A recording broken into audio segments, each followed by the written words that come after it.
तो हेलो दोस्तों, कैसे हैं आप सब। आप लोगों का स्वागत है मेरे चैनल हिंदी कार्टून कहानियाँ में।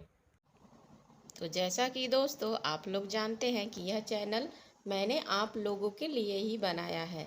तो नेक्स्ट वीडियो आप लोगों को कैसा देखना पसंद है, आप लोग ज़रूर कमेंट में लिखिए।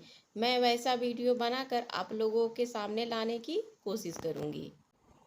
और आज की वीडियो से आप लोगों को क्या सीख मिलती है, ज़रूर लिखिएगा कमेंट में। तो चलिए आइए देखते हैं आज का कार्टून वीडियो।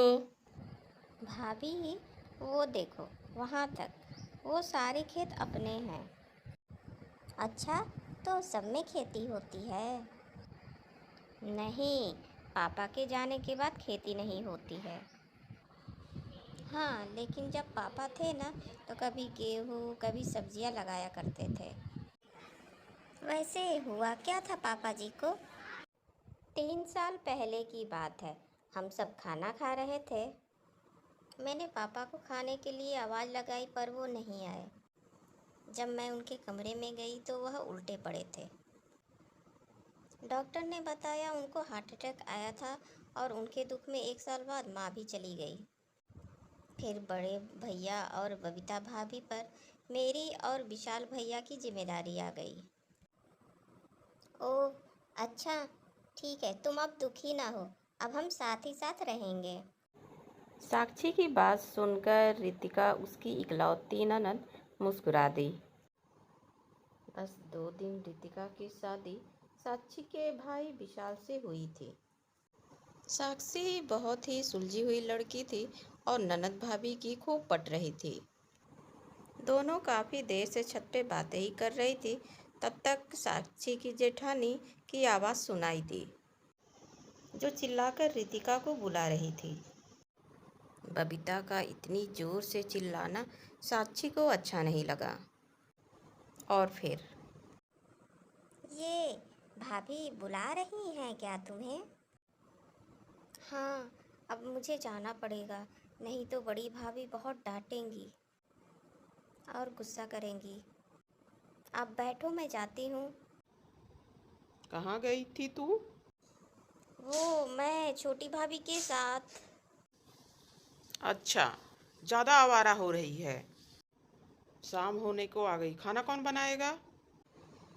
बबीता की बात सुनकर साक्षी को बहुत बुरा लगा। उसने तुरंत आगे बढ़कर कहा, रुको रितिका, खाना मैं बना दूँगी। ओह, अच्छा, बड़ा प्यार आ रहा है। लाड आ रहा है ननद पर।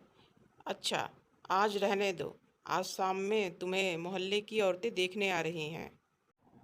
एक बार ये सब निपट जाए, फिर आना रसोई में।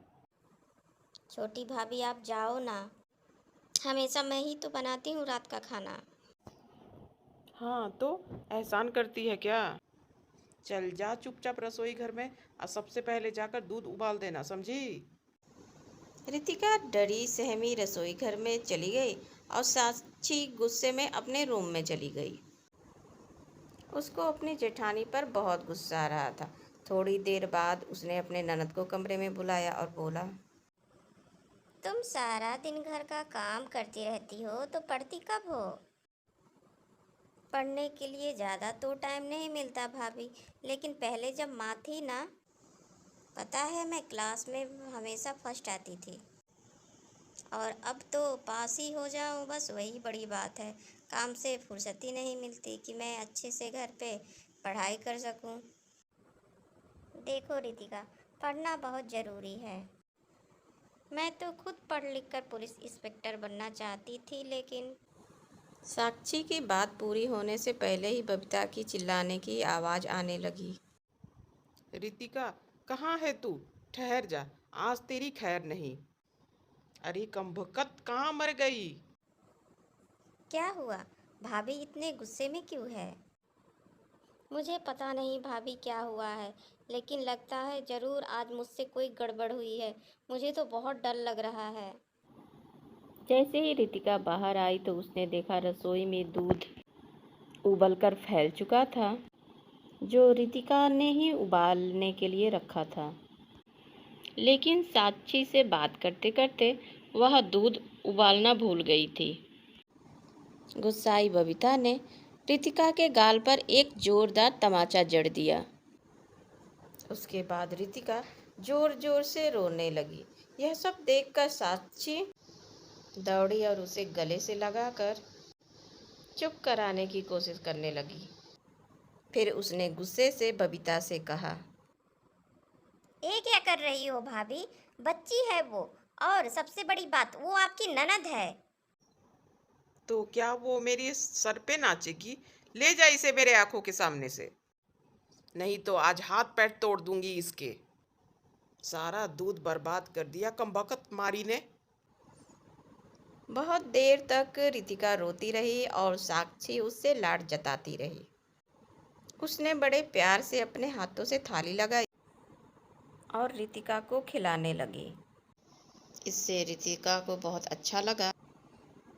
और फिर अगले दिन, साक्षी, ओ साक्षी।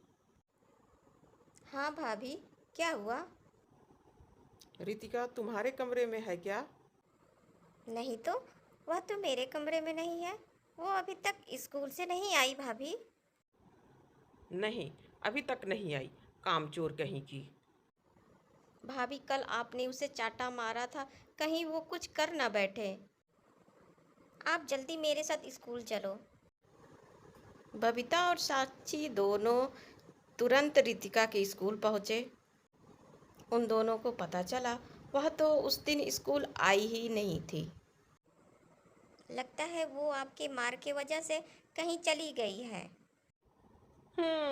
मेरी मार की वजह से नहीं, वो जरूर किसी के साथ भाग गई है। कैसी बात कर रही हो भाभी? वह अभी बच्ची है। कोई बच्ची बच्ची नहीं है, किसी के साथ चक्कर रहा होगा इसीलिए भाग गई उसके साथ। वैसे ठीक ही हुआ, कौन करता उसकी शादी वादी, फालतू का खर्चा। और सुन, सबको यही कहना वह किसी से प्यार करती थी, उसके साथ भाग गई, समझी?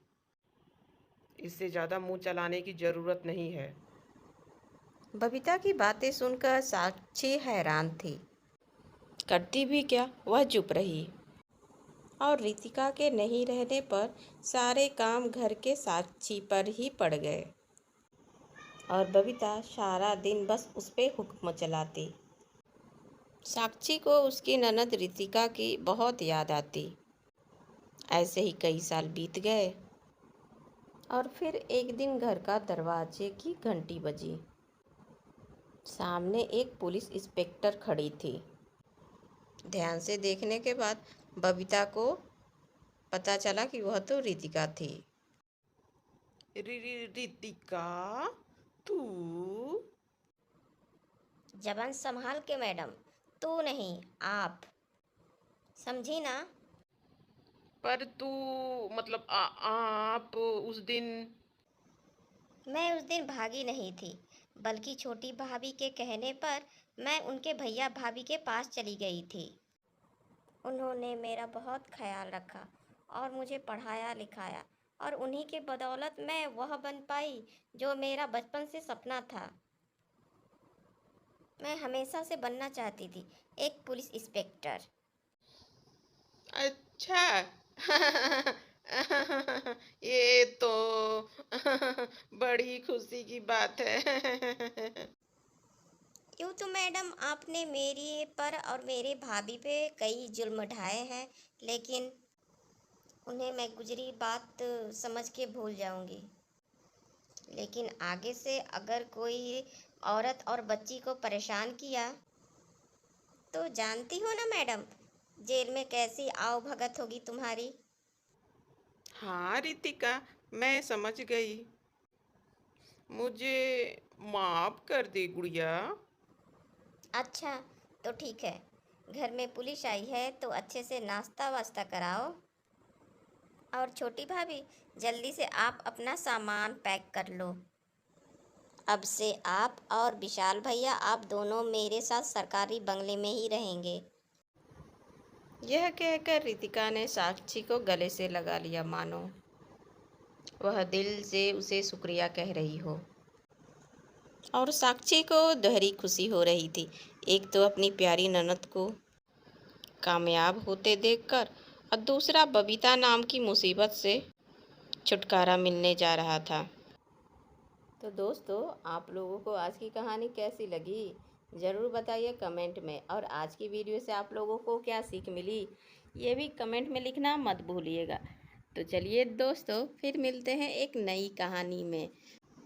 तब तक के लिए bye. Thank you so much मेरी पूरी वीडियो देखने के लिए।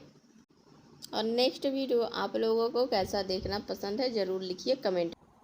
मैं वह वीडियो आप तक लाने की कोशिश ज़रूर करूँगी फ्रेंड। तो चलिए बाय।